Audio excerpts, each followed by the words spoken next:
Hello friends, welcome back to our channel. तो आज की इस वीडियो में मैं बात करने जा रही हूँ मेरी इंग्लिश स्ट्रेटेजी क्या रहने वाली है फॉर एसबीआई क्लर्क प्री। तो कुछ लोगों ने मुझसे पूछा था कि आपका इंग्लिश का क्या स्ट्रेटेजी है, तो वो इसलिए मैं वीडियो बना रही हूँ। और ऐसा नहीं है कि कोई हार्ड एंड फास्ट रूल कि मैं इस तरह बता रही हूँ तो आपको इसी तरह करना है। ये बस आपके एक छोटे से हेल्प के लिए है। अगर आपके लिए हेल्पफुल होता है तो अच्छी बात है, नहीं तो आपका अपना स्ट्रेटेजी होना चाहिए जो आपके लिए काम करे। So let's start the video. मैं इस वीडियो में बात करूँगी sequence of attempting question, what to avoid, concept versus practice, what to do for next remaining days. ठीक है, तो पहले हम बात करते हैं सीक्वेंस ऑफ अटेम्प्टिंग क्वेश्चन। तो सीक्वेंस में हम पहले करेंगे मिसलेनियस पार्ट, देन करेंगे क्लोज टेस्ट, फिर एरर, फिर आरसी, फिर पीजे। तो पहले मिसलेनियस में क्या क्या करते हैं, तो पहले आता है जैसे कि कुछ वर्ड स्वैप हो गया, या मैच द कॉलम हो गई, या वर्ड यूसेज हो गया, या स्पेलिंग एरर हो गया। ये मिसलेनियस में आता है। ये छोटे छोटे क्वेश्चन होते हैं और ये मोस्टली ईजी होते हैं, तो इन्हें हम पहले कर लेंगे। और अगर करते टाइम क्लोज टेस्ट भी आ रहा है तो हम उसे भी देख लेंगे। क्लर्क का एग्ज़ाम है तो हो सकता है कि वो इजी ही हो। अगर वो इजी है, एक बार में बन जा रही है, तब तो हम उसे टिक कर लेंगे। अगर कोई क्वेश्चन मान लीजिए क्लोज टेस्ट में 5 से 6 क्वेश्चन आए हुए हैं और उसमें से मुझे 2-3 क्वेश्चन नहीं आ रहे हैं, नहीं बन रहे हैं, फिल इन द ब्लैंक्स नहीं मुझे समझ आ रही है, तो इसका मतलब ये नहीं है कि मैं उसे ज़बरदस्ती से कर दूंगी, मैं उसे छोड़ दूंगी, क्योंकि निगेटिव नहीं करना है। उसके बाद स्पेलिंग एरर, तो ये भी इजी ही होता है। बात है कि उस टाइम दिमाग में आना चाहिए कि हाँ क्या है। कभी कभी होता है कि हमें आ रहा होता है लेकिन एग्ज़ाम में उस टाइम प्रेशर में हमें क्लिक नहीं होता है और नहीं समझ आता है। एरर डिटेक्शन जो है, तो एरर डिटेक्शन मेरे साथ तो ये होता है कि मैं अगर 5 क्वेश्चन कर रही हूँ तो उसमें से मेरे 2 गलती हो जाते हैं। अगर मुझे एरर डिटेक्शन जो बेसिक ग्रामर का फंडामेंटल होता है, अगर उसके बेस पे कोई क्वेश्चन होते हैं तो वो मेरे सही हो जाते हैं। लेकिन उसके अलावा अगर मैं ऐसे कोई करूँ कि तुक्का मार दूँ तो वो मेरे गलती होने हैं, तो इसलिए मैं उसे स्किप ही करूँगी, नहीं अटेम्प्ट करूँगी। फिर उसके बाद लास्ट में बचता है पैराजंबल और आरसी। तो इन दोनों में से अगर पैराजंबल इजी है, मैं बनाने की कोशिश कर रही हूँ और वो बन रहा है, तो मैं उसे कर लूँगी। और नहीं तो फिर मैं पहले आरसी करूँगी। अगर वो एक बार में पीजे मुझे नहीं समझ आ रहा है तो मैं वहाँ पे उसको मार्क करके फिर पहले आरसी अटेम्प्ट करूँगी। और क्योंकि आरसी मुझे 5 से 6 मिनट चाहिए करने के लिए, मैक्सिमम 6 मिनट। और आरसी में क्या है कि जो क्वेश्चन मैं करूँगी वो 80% चांस है कि मैं सही ही करूँगी। पैराग्राफ में से देख के टिक करना है, तो इसलिए आरसी हमारा जो रहेगा वो मार्क्स हमारा देने वाला है। इसमें कम चांस होता है कि निगेटिव हो जाए, तो इसलिए हम आरसी को अटेम्प्ट कर लेंगे। और पैराजंबल में क्या होता है मेरे साथ, कभी कभी होता है कि मैं बना लेती हूँ लेकिन मुझे कॉन्फिडेंस नहीं होता, मुझे लगता है यार गलत हुआ तो पूरा गलत हो जाएगा 4-5 क्वेश्चन। तो मैं क्या करती हूँ, चलो 2-3 कर लेते हैं, फिर लास्ट के 2 छोड़ देते हैं डर के मारे। तो ऐसा भी होता है मेरे साथ। और देखिए वर्ड स्वैप में 1 से 5 क्वेश्चन आने के चांस होते हैं, मैच द कॉलम में 1 से 2, वर्ड यूसेज में 2 से 5।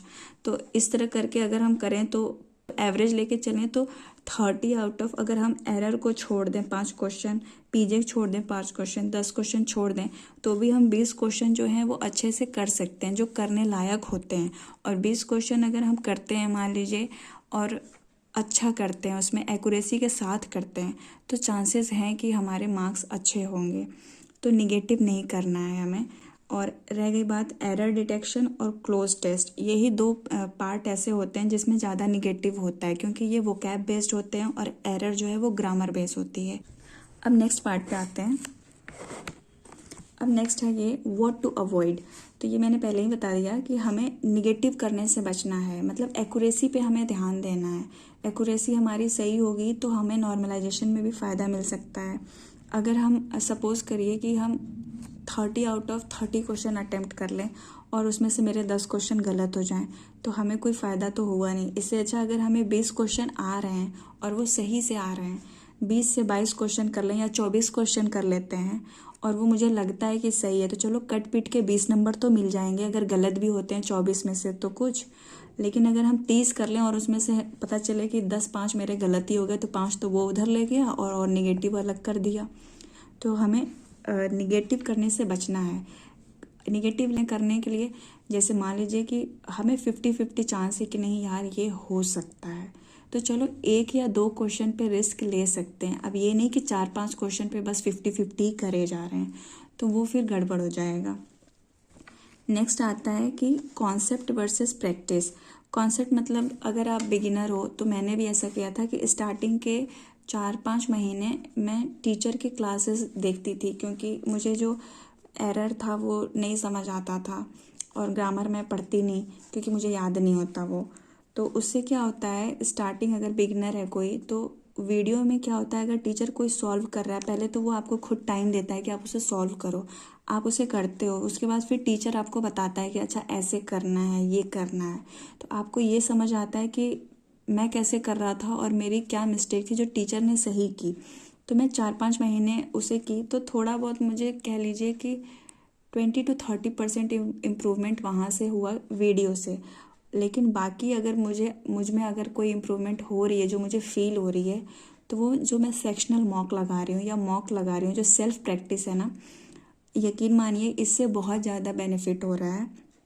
अगर आप डेली के एक सेक्शनल मॉक भी लगा रहे हो इंग्लिश के, तो वो आपको पता नहीं चलेगा। लेकिन अगर आप 1 महीना सेक्शनल मॉक लगा रहे हो और फिर देखो, आपको ना एडिटोरियल पढ़ने की ज़रूरत है, ना ही कोई न्यूज़पेपर पढ़ने की ज़रूरत पड़ेगी, क्योंकि आप रोज़ एक आरसी पढ़ रहे हो उसमें और उसे सॉल्व कर रहे हो, तो वो उसमें आपकी रीडिंग भी हो जा रही है, वो कैप भी हो जा रही है, क्योंकि उसमें आपका क्लोज टेस्ट भी आ रहा है।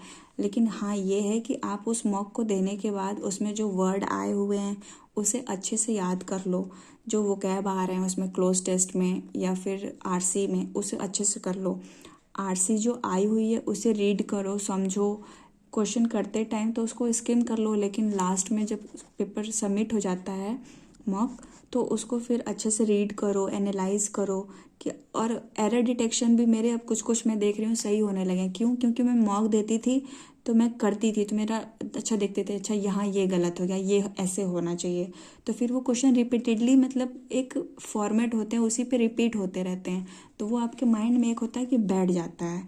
तो उस वजह से भी आपके कुछ 2-4 नंबर तो इम्प्रूव हो ही जाते हैं अगर सेक्शनल मॉक आप रेगुलरली लगा रहे हो। अगर आप टीचर का लेक्चर देख चुके हो, 2-3 महीने हो गए हैं आपको, तो आपको मतलब ये पता हो गया है कि आपको क्या कॉन्सेप्ट है, तो आप सेल्फ प्रैक्टिस करो। ये आपके लिए इंग्लिश में जितना अच्छा हो सकता है उतना टीचर मुझे नहीं लगता कि आपको कोई दिमाग में डाल सकता है, जितना आप खुद करके समझोगे।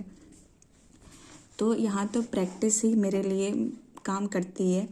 और next, what to do for remaining days, तो फिर वही है, हम सेक्शनल मॉक पे ही पूरा रिलाई करेंगे, और वो ही मेरे लिए एक गेम चेंजर कह लीजिए होगा, क्योंकि सेक्शनल मॉक में आपके सारे टाइप के क्वेश्चन कवर हो जाते हैं। दूसरा, नए नए वोकैब होते हैं जो मॉक में आते हैं, और मॉक में जो वोकैब आते हैं वो मोस्टली एग्ज़ाम ओरिएंटेड ही होते हैं। ऐसे आप कितने याद करोगे और क्या करोगे, लेकिन मॉक लगाते लगाते आपको वो वोकैब जो है अपने आप ही याद हो जाएंगे, आपको पता भी नहीं चलेगा, कोई प्रेशर भी नहीं लेना है।